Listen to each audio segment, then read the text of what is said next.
Online Qigong versus a live in-person class? That is the question. I just finished teaching a class in the park here today in Taos. And something that came to mind is how the mind loves the YouTube videos. It loves to learn the mechanics. But the mechanics can only be activated if you're in your body. And if you're, specifically with Qigong, if you're in your dantian.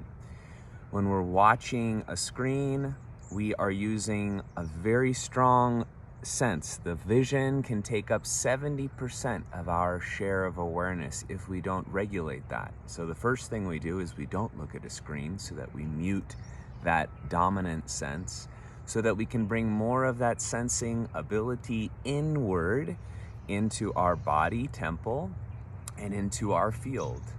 And when we practice having peripheral vision, that is, we do not stare pointedly, but we open our field. The only screen that's big enough to encompass our field is this reality, or those virtual reality goggles, which have lots of lumens and maybe not the best thing. So when we open our peripheral vision, it gives us more sovereign feeling awareness access to our body and our field. The right hippocampus of the brain is responsible for that body awareness, and it's activated, or it's flexed, let's call it, when we have open peripheral vision. And when we stare at a screen, we're looking pointedly, and we're also relying on our vision too much. So even though we have open peripheral vision when we're practicing in a encompassing environment like nature, which is also full of etheric chi with the trees and the greens and the plant kingdom, even though we have open peripheral vision, we're recognizing that's the doorway, just the first step to having more feeling awareness access in your body and your field.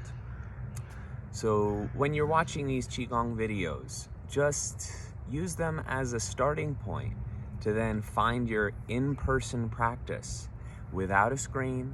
And even when you're here in the park with me or another teacher, you don't look at the teacher the whole time. You step into the presence of your own feeling awareness body, etheric body, and the heart of the matter, which is something else you'll discover along the way.